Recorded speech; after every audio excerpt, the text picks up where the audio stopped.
According to the FBI, hate crimes in America targeting Muslims or people who just appear to be Middle Eastern surged in the aftermath of 9/11. There is this cloud, with the hate crimes, with the profiling, with being rounded up. Again, I think this illustrates the power of film, that in spite of the reality, in spite of the material that we know to be true, we still embrace the mythology. The mythology is still a part of our psyches. Stereotypes take a long time to wither away. And for many of us, we're comfortable with our prejudices.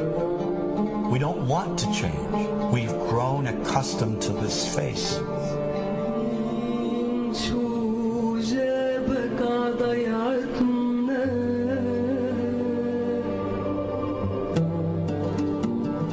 When we think of Arabs, what do we see? What images come to mind? Do we see actual people? People who, despite real cultural or geographical differences, do pretty much the same things that we do. When we think of Arab women, what images come to mind? Do we see women who laugh and play and who adore their children? Women who work in the home as well as outside?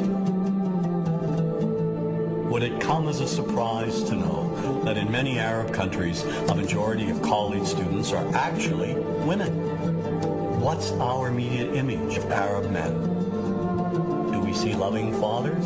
Men who want to provide for their families? What about Arab teenagers? Do we see them the way you would think about teenagers in other parts of the world? Then there's religion in the Arab world. Do we see it as all-encompassing, dominating everything else? Do we know that even though faith plays a huge role in the Arab world, just as it does here in the United States, that it's also true that much of the Arab world is quite secular? When we think of Arabs and religion, does Christianity come to mind? Do we remember that there are over 20 million Christians in the region who have lived side by side in harmony with Muslims for centuries? To their credit, some filmmakers have shown Arabs and American Arabs in all their complexities. An excellent way to shatter a stereotype is through laughter, through comedy. So we have comedians. Comedians have done this historically. Black comedians, Jewish comedians. So we see Arab comedians doing this, and this is one way to release the tension. My name's on a credit card, true story. Guy behind the counter picked up my credit card, sees the Olive card, looks at me all weird. He's like, hey, buddy, what kind of name is, that?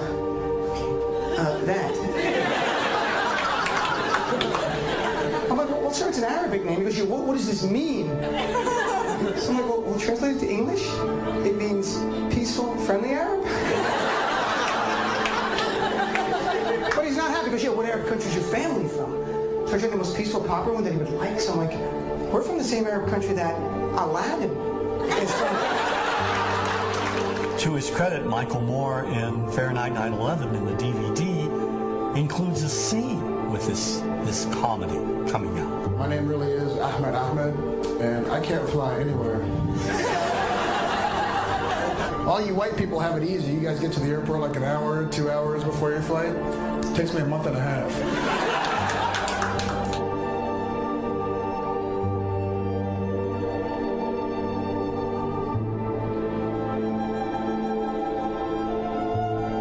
Nous vivons dans un monde qu'on peut critiquer, qui est le monde de la dérision.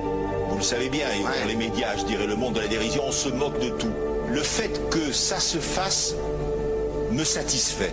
Parce que ça veut dire que nous avons, qu'on est libre. Peu à peu... Il faut qu'on soit beaucoup plus sage que ça, qu'on rentre pas dans ces provocations. Et c'est pour ça que... C'est l'autocensure, ça, Jamel. Tu comprends ce que je veux dire? Si on commence à pas faire de dessin pour pas choquer les musulmans... Non, c'est-à-dire que... Pour moi, c'est de l'autocensure, c'est la liberté d'expression. Pour moi, la liberté d'expression, la liberté d'expression et le respect font partie, sont mariés ensemble. Moi, je suis pour la liberté d'expression. Mais si je vais blesser une personne, pourquoi blesser la personne? Non, mais si moi j'ai envie de faire une caricature sur Mahomet ou sur un rabbin ou sur Jésus-Christ, il faut que j'ai le droit de le faire. Tu comprends? C'est ça la France. Quand tu sais que tu vas blesser 10 millions de personnes, pourquoi tu vas les blesser? Pourquoi? C'est la liberté, c'est ça. C'est la liberté de...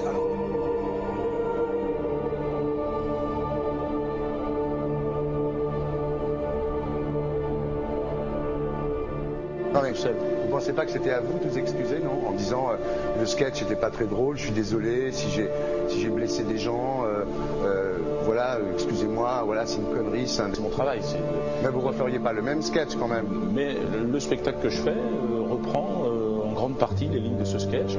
Mais il y a un truc que je comprends pas sur cette affaire, c'est qu'à aucun moment vous avez senti le besoin de vous excuser et que vous en avez rajouté. C'est tellement surprenant, c'est tellement inadmissible que j'en suis choqué. Voilà. Dans un pays où on peut parler, on peut s'exprimer. Et là, pourquoi tout d'un coup, sur un sujet, on ne pourrait pas s'exprimer vous savez bien pourquoi on ne peut pas s'exprimer. Pourquoi? Parce que dans ce pays, on a envoyé pendant la guerre des juifs dans des chambres à gaz et que ça crée un petit problème quand même. Vous voyez ce que je veux dire? Dans ce pays, on a envoyé pendant 400 ans des centaines de millions de Noirs, il y a eu 400 ans d'esclavage, et pourtant ça n'a pas empêché Michel Leb de faire un sketch qui m'a fait marrer, où il faisait un noir, et à la fin il faisait un singe, et en parlant des narines, en parlant des lunettes. En tout cas, lui, il n'a pas été interdit d'exercer son travail, il a même eu la Légion d'honneur. Quelqu'un qui a toute sa famille qui a été exterminée dans un camp de concentration et qui voit quelqu'un à la télé qui dit Israël. Vous vous rendez compte? Je sais pas. Mais on peut pas. Il y a des moments où même si on connaît les gens, même si on les a invités, on leur... Et c'est pour ça que... C'est l'autocensure, ça, Jamel. Je comprends ce que je veux dire. Si on commence à pas faire de dessin pour pas choquer les musulmans... Non, c'est-à-dire que pour moi... C'est de l'autocensure. C'est la fin de la liberté d'expression. Pour moi, la liberté... Et là, pourquoi tout d'un coup, sur un sujet, on ne pourrait pas s'exprimer sur ce sujet? Vous savez bien pourquoi on ne peut pas s'exprimer. Pourquoi? Parce que dans ce pays, on a envoyé pendant la guerre des juifs dans des chambres à gaz et que... Deux poids, deux mesures. La liberté pour tout le monde. C'est-à-dire la liberté pour tout le monde. Il y a une personne comme Dieudonné qui a fait un rabbin, enfin qui a fait un colon juif, etc. Tous ces DVD ne sont plus dans les pactes. On l'empêche médiatiquement, on ne le voit plus. Alors que lui, c'est un comique. Plusieurs lois qui ont été faites contre l'antisémitisme. Et moi, je fais un appel aujourd'hui de faire une loi contre l'islamophobie.